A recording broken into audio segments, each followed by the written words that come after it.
Elise Stefanik ale donna congrès la san 2024 ka sito san 30 la. O y'a sɔrɔ républicain ka tɔnden don. A kun bɛ yɔrɔ min tɔgɔ la o yɛrɛ fana ye yɔrɔ belebele kalafili hukumu kɔnɔna na min bɛ New York jamana o Sahel yanfan fɛ. Ko daminɛw la a tun tɛ Trump kanuba ye nka a kɛra olu dɔ ye. A ye parti ɲɛmayaso o la yanga kosɛbɛ congrès sen fɛ fo kana kɛ républicainw ka conférence ɲɛma ye ni ka sɔrɔ ka baara ɲɔngiri.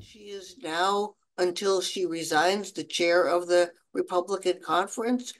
Kasɔrɔ conférence ɲɛma do kabini san 2021 républicainw ka maa naani fana do wasadenw ka soba kɔnɔna na.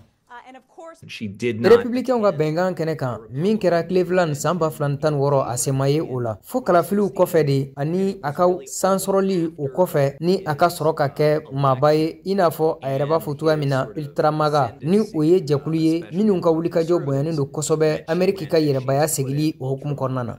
Stefanik bolo nin b'a yira k'a fɔ o ye dɛmɛ ye ka ɲɛsin Trump ma kɛrɛnkɛrɛnyala a ka kuma minnu senfɛ ni a tun bɛ ka ɲɛɲiniw kɛ san 2020 o kalafiliw kɔnɔna na ka yira k'a fɔ o jaabiw sonyɛna wa o ye nɔrabila belebele a ka campagne na. A ka kegun kosɛbɛ wa baarakɛla belebeleba don wa a ka dɔnta ka bon kosɛbɛ jaabili kɛcogo ɲumanw na. Stefanik ale lakodɔnna a ka lamɛnli dɔw senfɛ min kɛra congrès la o dantigɛliw kɔnɔna na ni a y'a yira k'a fɔ a jɛntɛ ni wulikajɔ ye min kɛra Palestine kanubaw fɛ sanfɛ kalansow olu ka kɛnɛ kan o senfɛ sanfɛ kalanso ɲɛmaaba 3 olu ye baara bila ka sababu kɛ ni a ka o laseliw ye. O jaabi ye awɔ ye ka weleli kɛ juifu ma ka ɲɛsi fagali wale belebele ma o na kɛ Harvard taasira sariyaw olu sɔsɔli ye walima de. O fana dulon bɛ kow cogoyaw ma kokura.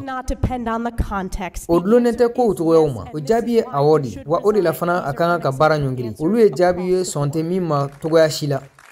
Mais tɛmɛnen a y'a yira k'a fɔ a ka dɛmɛ bɛɛ ɲɛsila Israel ma ka kɛ ni a ka jateminɛ dɔw ye min kɛra Israel ka kɛɲɛti kɔnɔna na wa a ye dɛmɛ belebele sɔrɔ campagne kɔnɔna na min bɔra jɛkulu dɔw ani dɛmɛbaa kɛrɛnkɛrɛnnen dɔw yɔrɔ minnu ka dɛmɛ bɛɛ Israel ma. Kalafili tile 5 kɔfɛ Trump y'a yira k'a fɔ Stefanik tun ye maa ye min ye ale hakilina fɔlɔ ye ministre jɔyɔrɔ la. A nana Nations Unies kɔnɔna na ni dɔnniya fitini ko kan na ko politiki kɛnɛ kan k'a sɔrɔ jɛkuluba in bɛ k'i ɲɛsin kɛlɛ ma Ukraine, Gaza ani Sudan ani waleya wɛrɛw min bɛ tali kɛ kɔngɔ bonyani diɲɛ kɔnɔ fo ka taa se waati yɛlɛma kɔlɔlɔw o n'a ɲɔgɔnna gɛlɛya wɛrɛw ma.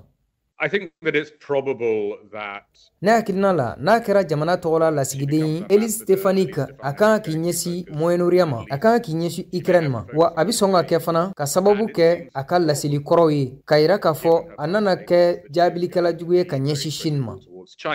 Trump ka manda fɔlɔ kɔnɔna na Amérique dɛmɛ min bɛ kɛ ka ɲɛsin Nations Unies ka tɔn ninnu ma a ye o dɔgɔya ni miliyɔn caman ye dollar wari la nka nin sen in na jɛkulu in kɛn bɛ ka wulikajɔ teliman dɔ kɛ walasa ka se ka sɔrɔ caman min jɔyɔrɔ ka bon o waati kɔnɔna la Elise Stefanik ale n'a yɛrɛ sɔrɔ kɛnɛ kura kan jamana ko kanna na.